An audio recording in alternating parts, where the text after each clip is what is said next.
오늘은 시편 26편 1절에서 12절까지 말씀입니다. 유대인들이 가장 존경하는 인물을 뽑으라 이러면 다윗 왕을 참 많은 사람들이 말한다고 합니다. 그리고 유대인뿐만 아니라 많은 그리스도인들이 성경에서 내가 존경하거나 또 좋아하는 인물은 누구인가 묻는다면 이 다윗이라고 하는 인물이 참 많이 등장합니다.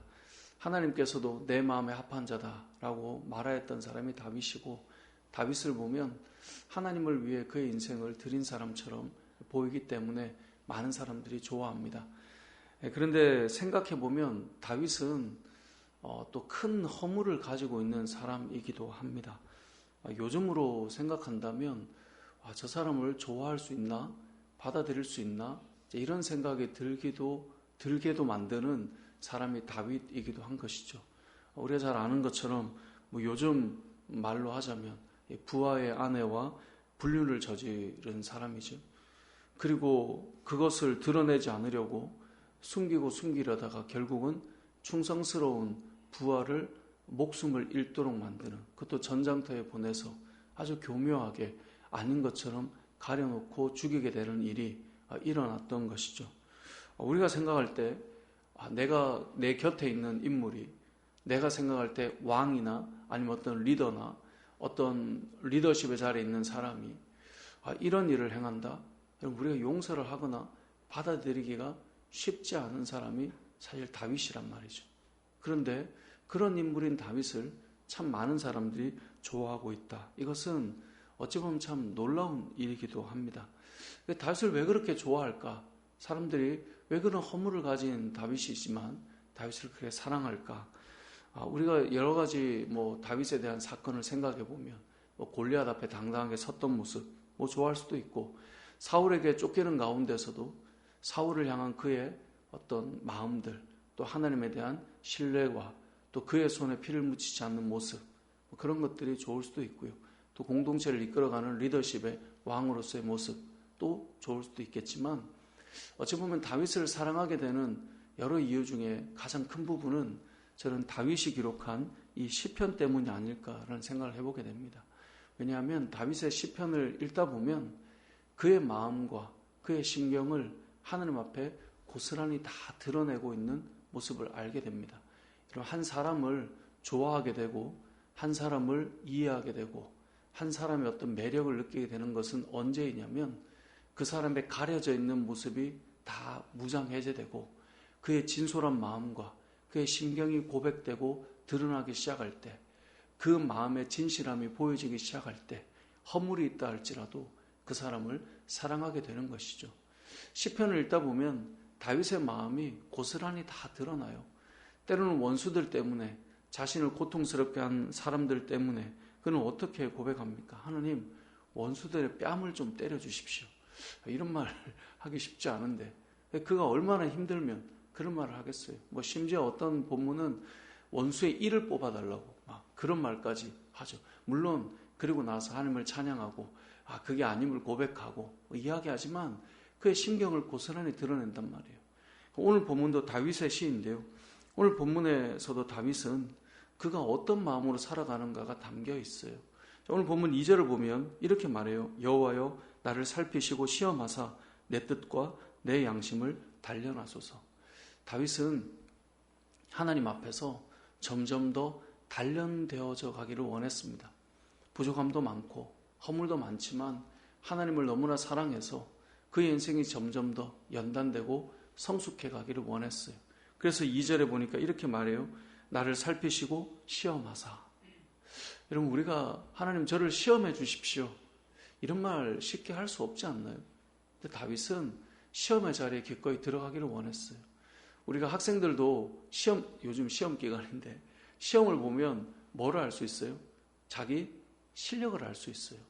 그래서 이 시험이라고 하는 것은 자기 실력을 테스트하는 거예요. 성경에서도 우리가 시험이라고 하는 단어가 나올 때마다 뭘 알 수 있냐면, 내가 이 정도는 이길 만한 사람인가? 내가 이 정도는 넘어설 수 있는 사람인가? 아니면 내가 아직도 여기에 머물러 있는가? 시험을 통해 알 수 있게 돼요. 그리고 실제로 우리는 신앙생활을 하면서 끊임없는 시험의 연속을 경험하게 돼요. 사단이 유혹하는 시험이 있기도 하고요. 하나님께서 연단해서 내가 어느 정도인가를 알게 되는 시험이 있기도 한데, 다윗은 나를 시험하셔서 내 뜻과 내 양심을 단련해 주십시오 라고 구하고 있는 것입니다. 흔히 성도들이 그런 말 합니다. 시험 들었어. 그럼 그것은 어찌 보면 하나님께서 우리에게 주시는 시간이에요. 어떤 시간인가?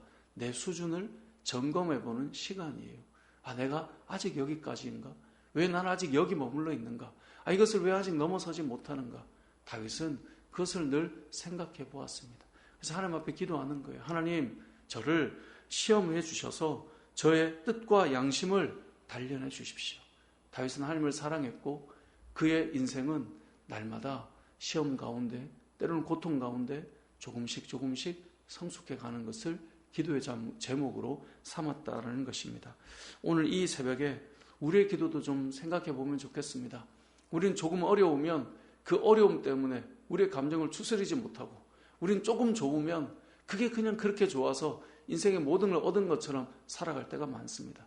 그런데 성숙해 갈수록 어떤 어려움이나 어떤 말이나 어떤 시련이 찾아올 때 우리 자신을 보게 되죠. 내가 아직도 이런 말에 힘겹구나. 아니면 이제 이런 거는 내가 넘어섰구나. 그래, 그 부분을 생각해 볼 필요가 있다는 것이죠. 또 한 가지, 오늘 본문에서 다윗은 그러한 시험을 통하여 자신이 연단되고 단련되는 것뿐만 아니라 그의 인생 속에 어떤 길을 가겠다라고 하는 다짐의 기도가 있는데요. 3절에 보면 주의 인자하심이 내 목전에 있나이다. 내가 주의 진리 중에 행하여 라고 되어 있습니다. 어디에 행한다고요? 주의 진리 중에 행한다. 하나님의 진리와 말씀 가운데 내가 걸어가겠습니다. 이것이 다윗의 고백이에요.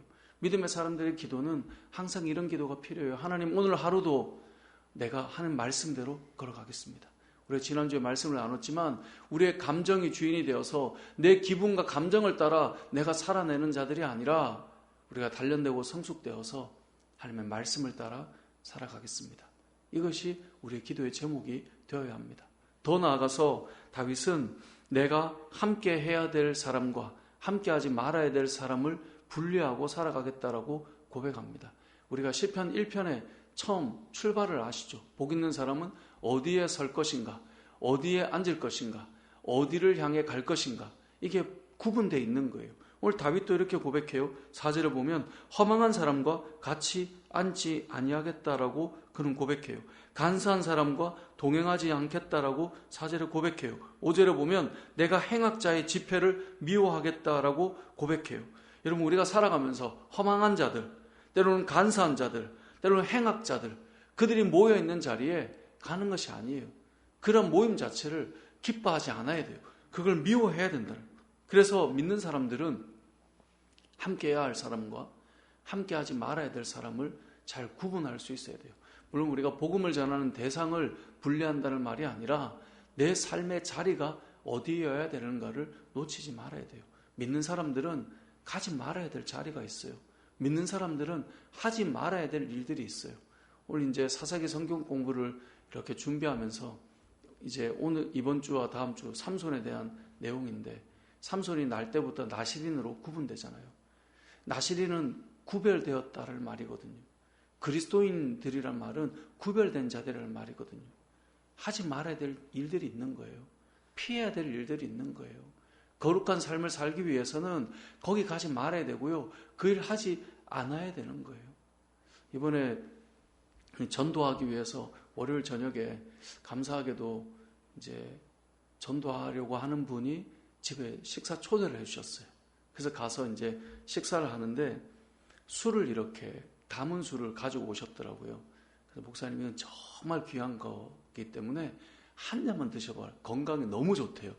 건강에 좋다는 말에 이걸 한 잔 마셔야 되나 이런 생각을 잠깐 했지만 이제 그런 말씀을 드렸어요. 목회자는 이제 술을 하지 않는다. 또 믿는 사람들은 술을 하지 않는다고 말씀드렸더니 그분이 드시는 분들도 있던데 한번 드셔보시라고 끝까지 권했는데 먹지 않았거든요. 근데 그런 생각을 해봐요. 제가 그분께 그런 말씀을 드렸어요. 타 민족과 타 종족에 선교하러 가서 그것이 꼭 필요한 영역이 있다면 뭐 할 수도 있겠지만 기본적으로 믿음의 사람들은 금주하는 것이 신앙의 유익함이 있기 때문에 그렇게 선택하고 이제 살아간다라고 말씀드렸는데 그거 하나 가지고 막 또 논쟁하자 이런 얘기보다 저는 그냥 믿는 사람들은 하지 않아야 될 것들을 나름 선택하고 분리하여서 살아가는 삶이 되어야 된다라고 생각합니다. 믿음의 선배들이 왜 그런 선택을 했고 왜 선교사님들이 이 땅에 와서 그렇게 하지 않았으면 좋겠다라고 선언을 하고 믿음의 선택을 하게끔 하였는가? 우리는 나는 괜찮아가 아니라 안 해야 될 것들, 하지 말아야 될 것들, 그 자리에 가지 않아야 될 것들, 우리는 그런 이야기를 해요. 요즘 청년들은 목사님 거기 가도 죄 안 짓고 살아갈 수 있어요. 아니, 왜 믿는 사람이라고 그렇게 유흥을 즐기거나 하는 것들 안 된다고 자꾸 말합니까? 그래도 무너지지 않을 수 있어요 라고 말하기도 해요.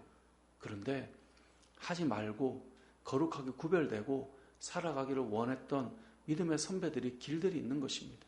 오늘 본문의 다윗도 마찬가지입니다. 허망한 사람과 간사한 사람과 행악자들과 함께하는 것 그렇게 하지 않겠다라고 고백하는 것입니다. 그럼 다윗은 어디에 있기를 원하였는가? 8절에 보면요. 여호와여 내가 주께서 계신 집과 주의 영광이 머무는 곳을 사랑하오니. 다윗은 어디를 사랑하냐면 주의 집을 사랑하였어요. 주의 영광이 머무는 곳을 사랑했어요. 여러분 믿는 사람들은 세상 어디나 갈 수 있어요. 하지만 어디를 사랑하고 살아가는가? 주께서 계신 집과 주의 영광이 머무는 곳을 사랑하는 것. 그것이 믿는 자들이 사랑하고 사모하는 곳이에요. 다윗은 주의 전을 너무나 사랑했어요. 그래서 그의 평생의 소원이 있다면 주의 전에 거하면서 그의 영광과 아름다움을 선포하고 노래하며 살기를 원했어요. 그래서 다윗은 뭘 하고 싶었어요? 성전을 짓고 싶었잖아요. 하나님의 교회가 천막에 있는 것이 못마땅했던 거예요. 하나님께서 허락하지 않아서 그 모든 것들이 아들에게 넘어갔지만 그게 다윗의 마음이었어요. 우리가 이 땅을 살아가면서 어디를 사랑해야 하는가? 어디를 기뻐해야 하는가? 무엇을 바라보아야 하는가? 이것이 시편의 출발이고 다윗의 고백입니다. 저와 여러분의 삶도 마찬가지였으면 좋겠습니다. 우리가 그 자리에 있다고 구원받는 게 문제가 있느냐로 접근하는 것 유익함이 아닙니다. 구원받느냐 못 받느냐의 논쟁의 자리에 있는 자들이 아니라 우리는 무엇이 더 거룩하고 무엇이 더 성숙하고 무엇이 더 하나님의 사람으로서의 그 아름다움이 비춰지는가가 우리의 마음이지. 제가 청년사회 갈 때 연애하는 그 청년들이 물어보는 게 있어요. 목사님 어디까지 되나요?